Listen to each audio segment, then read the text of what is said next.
I can't think of a better way to get a sense about the opportunities and challenges facing the future of agriculture than just spending some time with a forward-thinking farmer. We get a chance to do just that today with Chris Sayer of Petty Ranch. Very little in the avocado world is done in an automated or mechanical fashion, at least in the field. The packing and shipping world has gotten increasingly, high tech, but it's still a pretty analog manual world in the orchard. Chris and I talk about water, technology, markets, and environmental stewardship, and how all of it comes together every day in his farm operations. Yes, we've probably reduced our herbicide use by 90+%, but that's for labeling, that's still non-organic. But in terms of real world impact, I figure that's a win for everybody.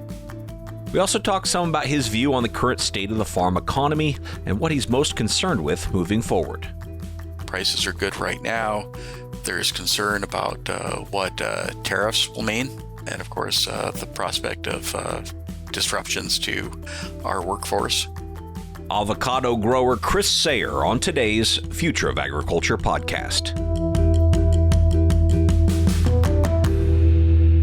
Hello, fellow ag nerd. Thank you so much for joining me for another episode of the Future of Agriculture. My name is Tim Hamrich, and every week you and I get to hear from the farmers, founders, innovators, and investors, the people shaping the future of the ag industry. Another great farm visit for you on today's episode. But before we get into that, I want to take just a moment to recognize our quarterly presenting sponsor, which this quarter is Case IH. Now, as most of you already know, I'm fascinated by the way technology and innovation are shaping the future of agriculture. That's why I do this podcast. But it's also why I'm excited to partner with Case IH this quarter. Case IH designs, engineers, and produces cutting-edge farm equipment based on a comprehensive understanding of farmers' needs, wants, and challenges, integrating these insights into their development and manufacturing. For example, take their model year 25 Magnum tractor.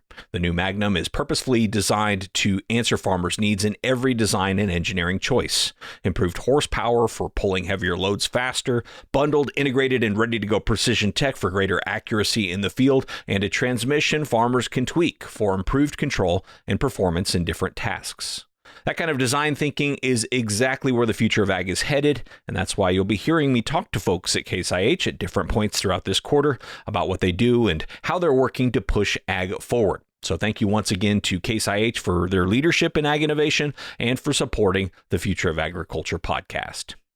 All right, now back to today's conversation with fifth-generation farmer Chris Sayer of Petty Ranch. Chris grows avocados in Ventura County, which is just north of the Los Angeles area, and there are several unique aspects to Chris's story. First, he grows avocados, which is awesome, and I wanted to ask him all about how he stays competitive in such prime real estate there in California when there are so many avocados coming in from Mexico these days. It's kind of interesting how the market dynamic works between California avocados and Mexico, and he'll explain all of that. Also, he grows them in a very populated area, so there are a ton of considerations there, from urban sprawl to water management and water rights to theft from the orchard. I also wanted to get Chris's perspective on building soil health. I knew from talking to him in the past that he grows cover crops and really thinks deeply about soil and water conservation, so we're going to dive into that as well. Chris has an interesting story. He grew up there, but left the farm to attend Northwestern University, where he majored in political science and joined the Navy ROTC. That led to flight training school and an 8-year commitment to serving in the U.S. Navy. After completing his service, Chris worked in tech in the late 90s before returning to the farm and taking over management in 2001. Such a smart and humble and fascinating guy. I think you'll really enjoy this conversation with Chris Sayer of Petty Ranch.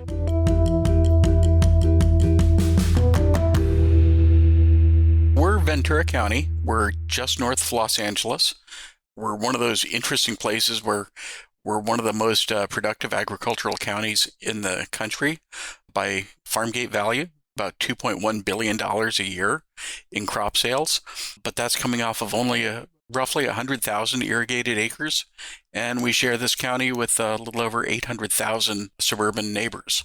So there are larger counties in terms of crop production, and there are more populous counties.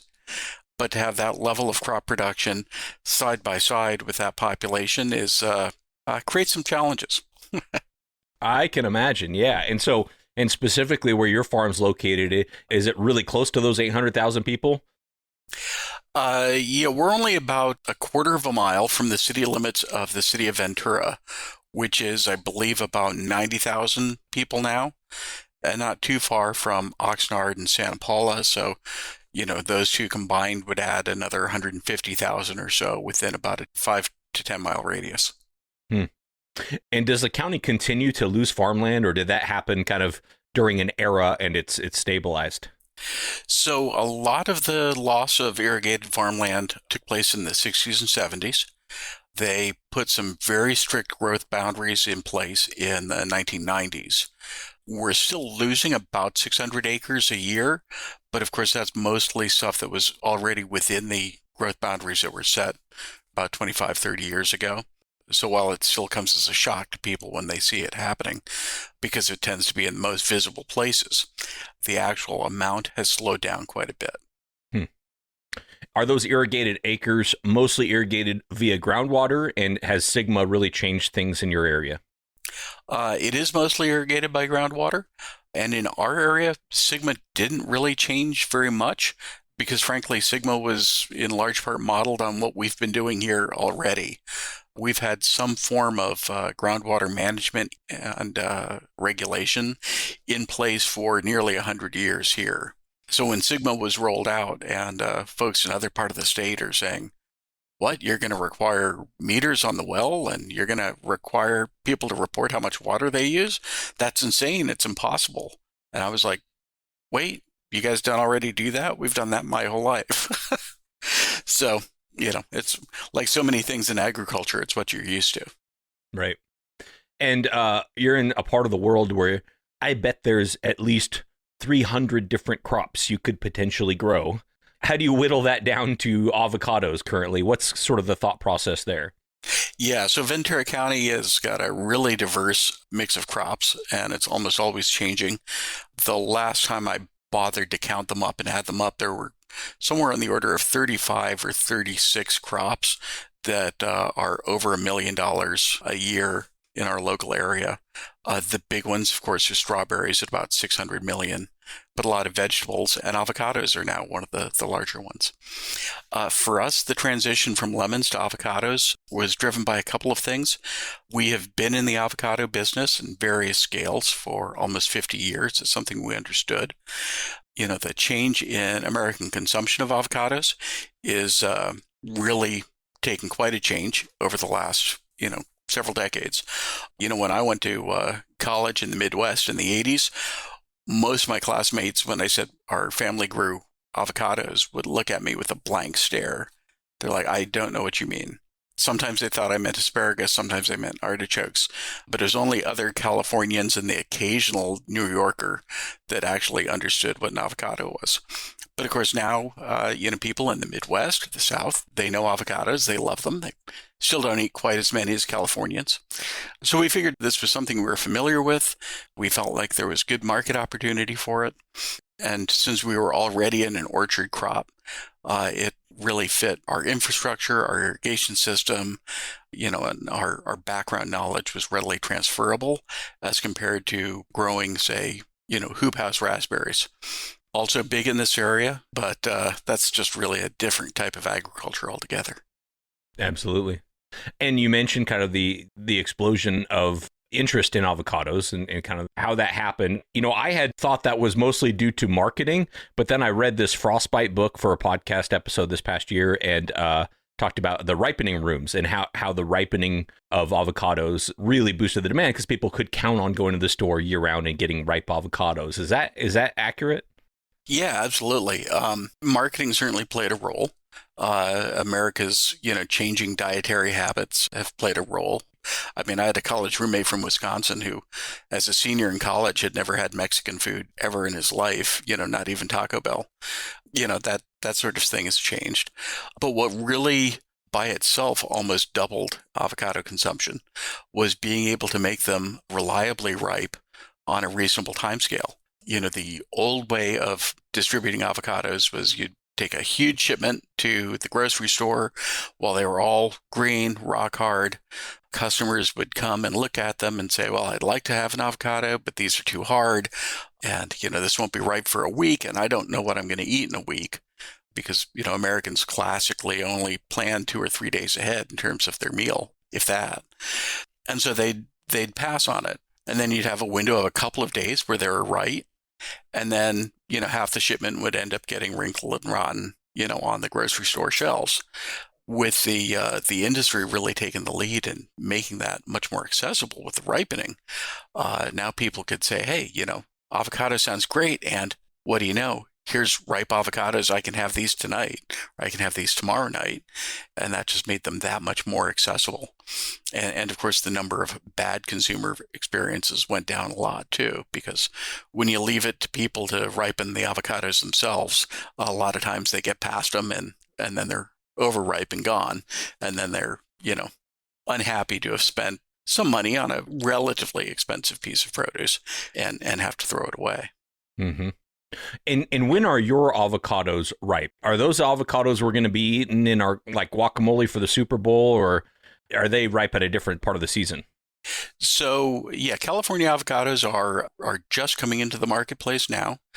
Usually we sit out Super Bowl, let the Mexican imports handle that.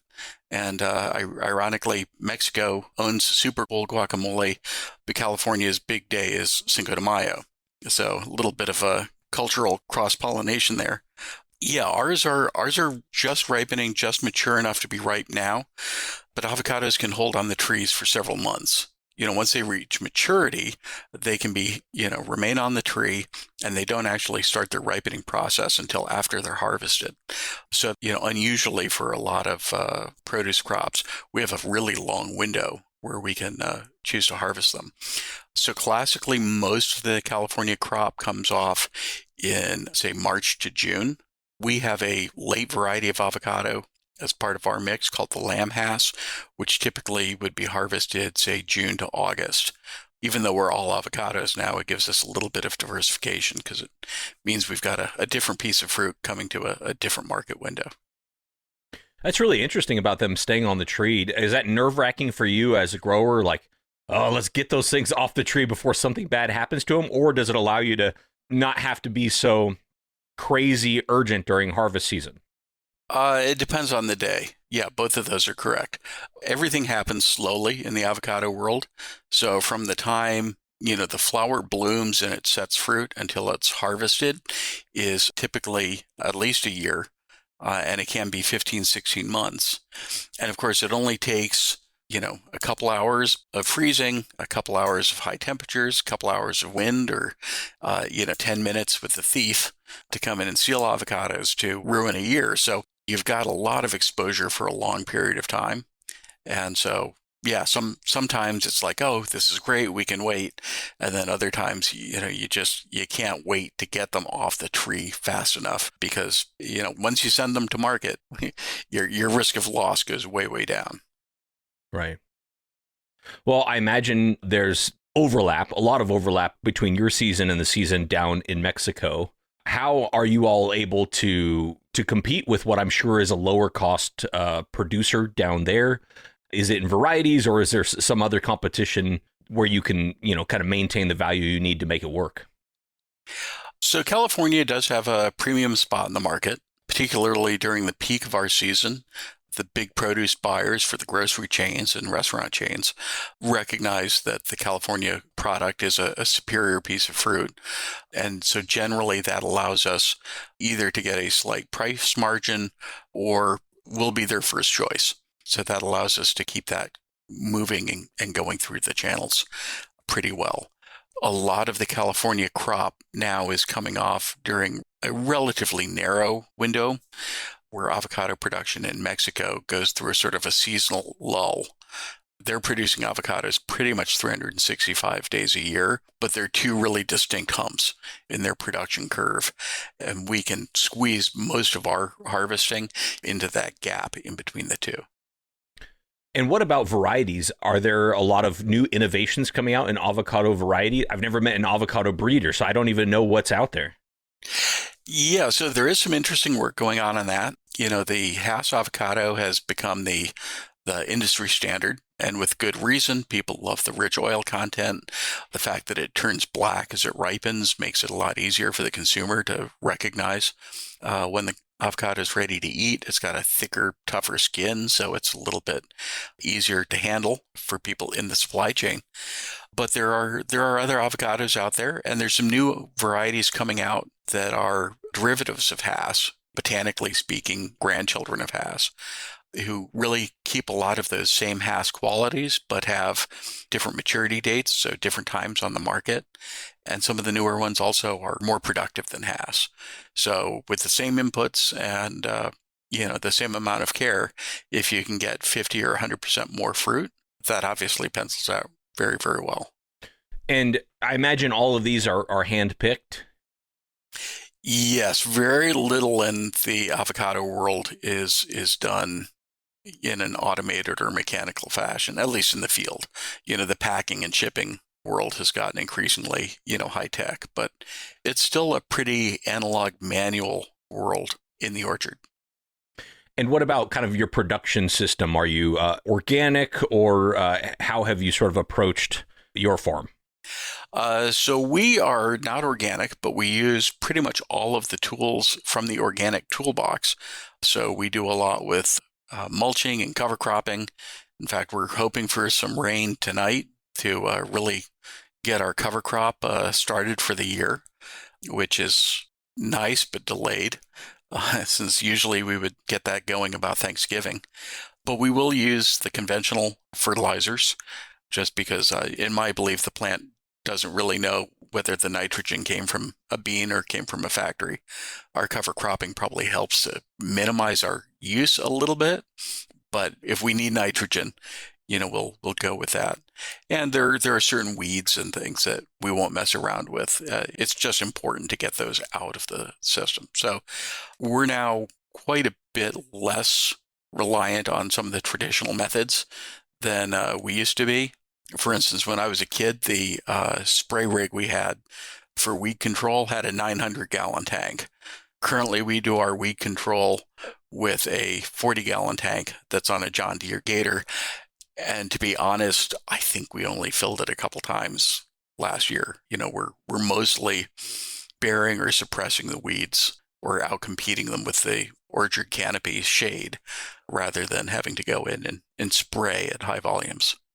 So, yeah, the combination between the orchard canopy and the cover crops is sort of suppressing the weed. Yeah, exactly. So yes, we've probably reduced our, herbicide use by 90+%, but, that's for labeling, that's still non-organic. But in terms of real world impact, I figure that's a win for everybody. Most definitely. How long have you been doing the mulching and the cover crops?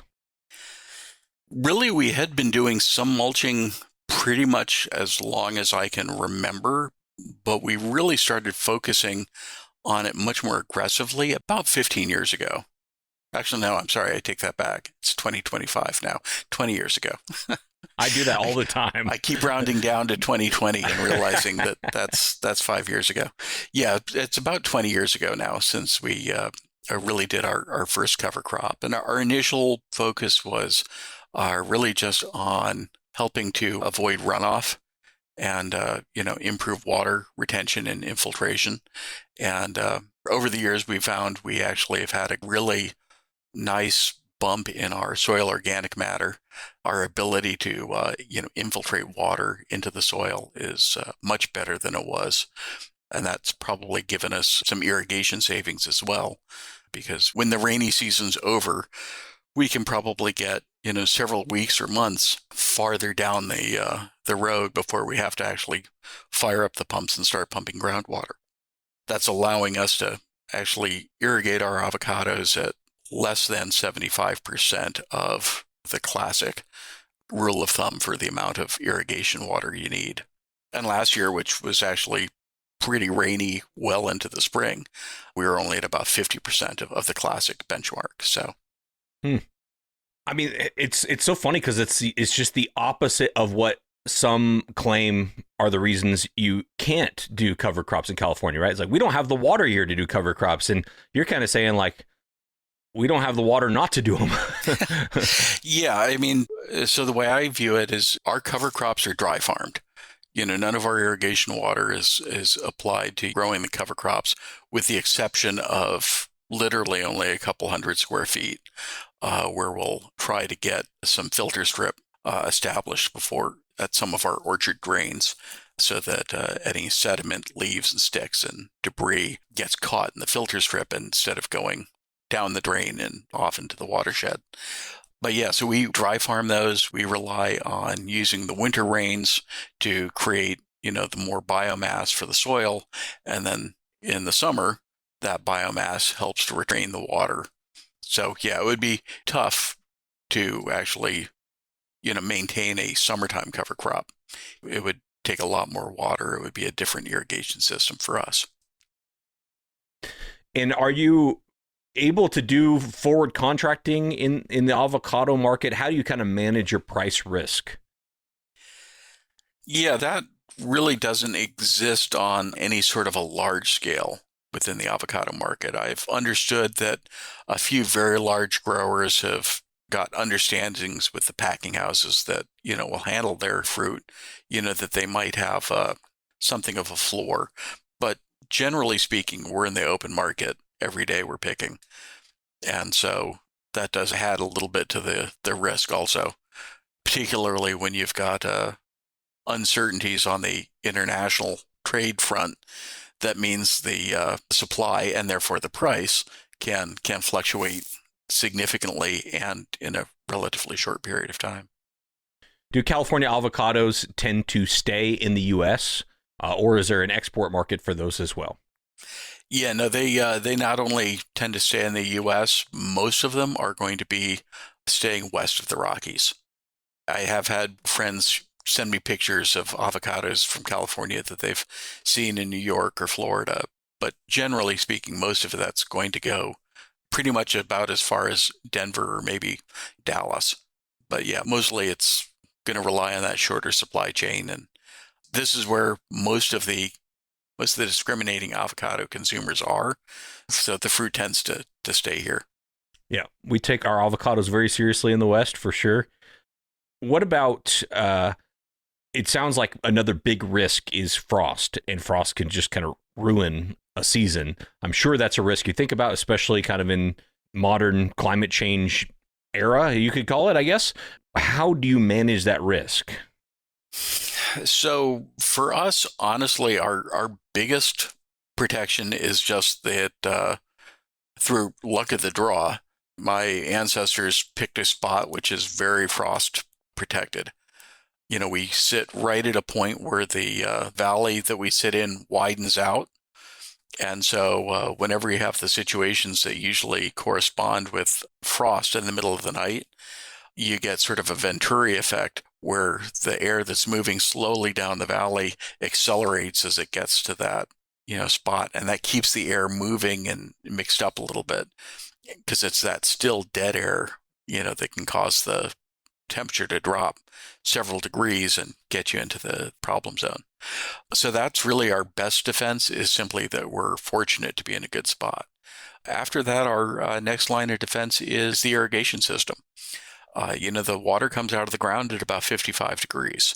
So you fire up the sprinklers and start pumping 55-degree water into the orchard. And to cool that water off, you have to increase the air temperature a little bit. So I know it sounds really counterintuitive to people to turn on the water when the temperatures get below freezing, but that does actually provide a little bit, only a couple of degrees, but that is their option. There are people who have, the orchard fans that will actually, help mix up any inversion layer and, again, keep the air moving. We don't currently have any of those on either of our places, but, it might be one of those things where we we might bite the bullet and make that investment, because one night of frost can not only ruin one season if it drops the current year's fruit, but also freezes the flower buds that are forming for next year's fruit. 4 hours below 28 degrees can cost you 2 seasons. So you really want to try and take it pretty seriously. Absolutely. With picking the fruit, how do you handle that? Is it because your season is so long? Are these full-time employees that do that, or is this kind of a labor crew that will come in and pick the fruit, or how do you handle that? Yeah, so we work with a labor contractor for the harvesting.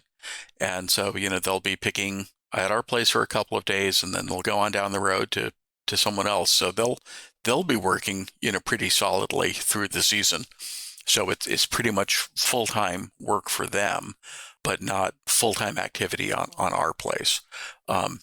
So in our operation, 330 days a year, it's just myself and one full-time employee. I'm mostly in the office these days, trying to make sure the bills get paid and we have the resources and materials and equipment paid for and ready to go when we need it. And then my guy is the one who's actually doing the day-to-day irrigation and checking stuff out. But on those other 30 days a year, we might have a crew of anywhere from 5 to 12 laborers who are out doing the harvesting, doing the pruning, and getting everything set. So we have infrequent needs for relatively high volume of labor, but a relatively low steady state labor need. So, and those two kind of high volume activities are going to be the harvesting and the pruning, you said? Yeah, most of the time. The last few years, we've been making a big push as we're getting rid of our old lemon trees to go into new trees. And so, of course, the same thing applied for planting as well. We planted a little over 2,000 trees last year, and that was all done by hand. And that's not, something, if Urbino and I try and do that on ourselves, it just would never get done. So yeah, those were typically days where we had a 8-10 man crew out to knock out 300, 400 trees in a day so that you could get them in and then get the irrigation on them and get everything set. Yep. Well, we talk a lot about tech on the show. I'm curious from your perspective. I know you said in avocados, there's not much automated, but in general for technology, and that would include things like biologicals. Is there anything that you're either looking at, experimenting with, or seems to be helping in your operation? So we've used biological control for decades. I mean, at least back to 1932. So, I mean, it's a long-standing practice for us, and we expect to continue that. One thing which might end up changing in that is that there's some people now who are working on applying biologicals in the field from drones rather than doing it by hand, which is certainly fascinating and interesting. Whether or not that actually proves to be more effective in avocados. I know it seems like it's doing very well in some of the lower field vegetables and strawberries. The difficulty they've had with some of the avocados is that you want the beneficials to end up in a certain part of the canopy. And, when you drop them on top of the tree, a lot of them tend to bounce off and end up on the orchard floor and not actually stay where they're meant. But yeah, so biologicals are one of the things that we're very interested in. I think one of the things we're going to see a lot, over the next couple of decades is a greater interest in the biological complexities of soil and how that interfaces with production. If the 20th century was really about chemistry, I think the 21st century is going to be about biology. And I think some of the technology that is coming along is going to make it a lot more visible to us what's going on underneath the soil. So we have in-ground soil moisture sensors, and so we can actually watch our irrigation. When we turn it on, we've got sensors, every 4 inches down to, 36 inches deep. So whereas we used to pretty much irrigate strictly by the clock, it's like, well, you turn the water on and you let it run for 8 hours or maybe even 24 hours, just make sure it's getting down there, because you really, you didn't know what was going down 36 inches or not. Well, now, you can watch it, and you can just watch the graphs and see it bump its way up as it goes down. Not only the water itself, but you can see the soil salinity change as the cleaner irrigation water comes in and pushes things down. And that's really been a game changer for us. Avocados have shallower root structures than the lemons did. So even though their total water needs are about the same, avocados would really much rather have frequent, relatively shallow irrigations, because most of their roots are in the top foot of soil. Whereas in, lemon trees, most of the roots are, between 2 and 3 feet down. So it really makes a difference how you irrigate. And so, now we'll sometimes run sets as little as 3 or 4 hours. And honestly, the biggest controlling factor for that now is not the running the water. It's actually getting the chance to go through and check the orchard, make sure everything's running correctly, and that we don't have clogged, broken risers or coyotes that have chewed up, sprinklers or hoses, so that we're causing, leaks in one area, which means other trees aren't getting any water. We could probably provide enough water to the trees going down as low as 2-hour sets, but we'd never really know if the system was fully working, because it takes 3 hours or 4 hours to actually go through and monitor. But again, if there may be ways we can find that we're able to tell more quickly, okay, there's a problem in this area, there's a problem in that area. That's really interesting on the water stuff. With the biological control that you've been doing since at least, 1930s or whatever, is that kind of using sort of predatory insects mostly to eat other pests? Yeah, predatory and parasitic insects. Really cool. Well, I know we're getting close to time here, but I did want to ask you about the recent wildfires. How close were those to you, and are there any impacts, either smoke related or otherwise, to farmers in your area? Well, they were definitely close enough to have our attention. The mountain fire in November was quite close. We were under an evacuation warning, and we had helicopters going directly overhead. Really bad smoke, really bad air quality for one afternoon during the Hughes fire, which was the last one that sort of started up, after the Palisades and Eaton fires. Yeah, so we're in an area where it's not uncommon for fires to come up, because when you've got 30 up to 80 mile an hour winds and single digit humidities, if something starts, it's going to get going. So yeah, we were fortunate that we didn't lose anything more than a little sleep. We did lose a little fruit from the wind, but it'll be interesting to see how particularly the mountain fire shakes out, because there are about 50,000 acres of avocados in the state of California, and there are about 4,000 acres of avocados that were within the footprint of the mountain fire burn area. And I know, some of those are orchards that were completely destroyed. Some of them, it just blew through very quickly as a flash fire and did varying levels of damage. So they lost a lot of crop for this season, but the trees may bounce back. And then there's orchards that are in between. There are ones that are right in the middle of it, but were spared. So, like I said, that's 8% of California's acreage was impacted, but we don't really know what that looks like, come harvest time. And we probably won't really fully know until, this summer when all of the fruit's finished. Wow. And for those that lost their orchard, is there insurance against that, where they can replant in the orchards were insured, or do they have to eat that loss? So you can insure the crop, and the way the crop insurance works for avocados, you could also roll that forward into the other crop that's setting. So essentially, they'd have 2 years worth of crop coverage, and of course, you can insure your structures, your house, your barn, your irrigation system. You can insure the equipment. But the trees themselves, you can't insure. And so while the other stuff is insurable, the roughly $15,000 an acre worth of trees, you're going to have to foot that on your own. And of course, feeding and watering and caring for those trees for the 3 to 4 years before they start to get back into production, that's also going to be on you. So it's a big hit. Yikes.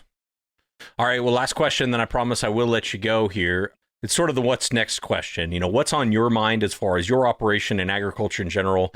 What's got your attention and things you're thinking about here as we are still early in 2025?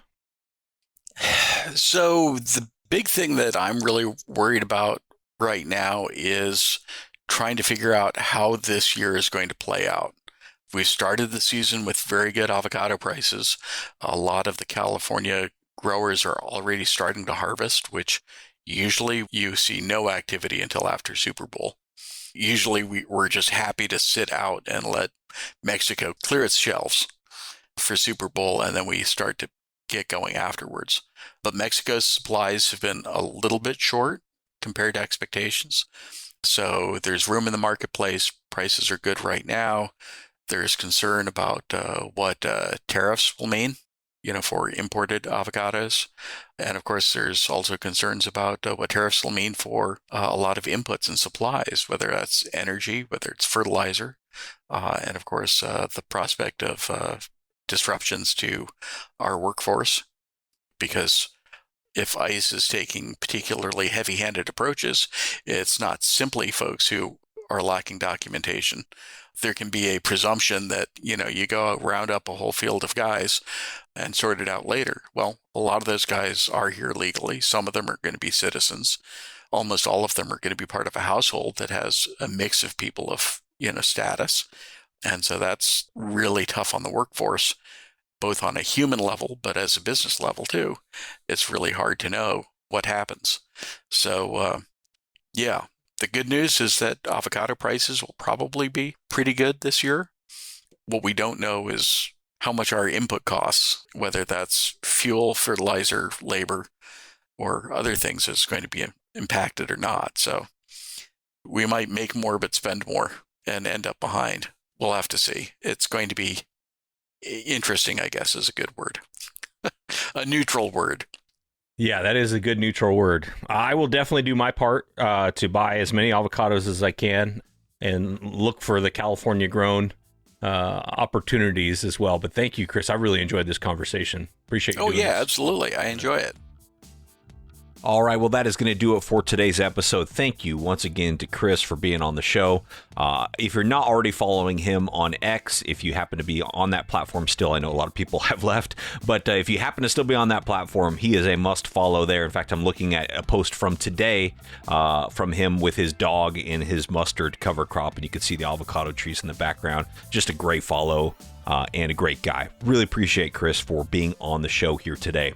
I don't usually take guest recommendations for this podcast. In fact, it's kind of been a rule. I don't take guest recommendations for the podcast. But if you know other forward-thinking producers, especially if they're doing some sort of direct-to-consumer element or creative marketing strategy, I would gladly accept those types of recommendations. Even if it's you or your boss or someone you're related to, I'd be okay with that. If it's a forward-thinking producer who's got a creative marketing strategy, especially if it's direct-to-consumer, I'd love the recommendations. Send them to me, tim@aggrad.com. DM me on X or LinkedIn.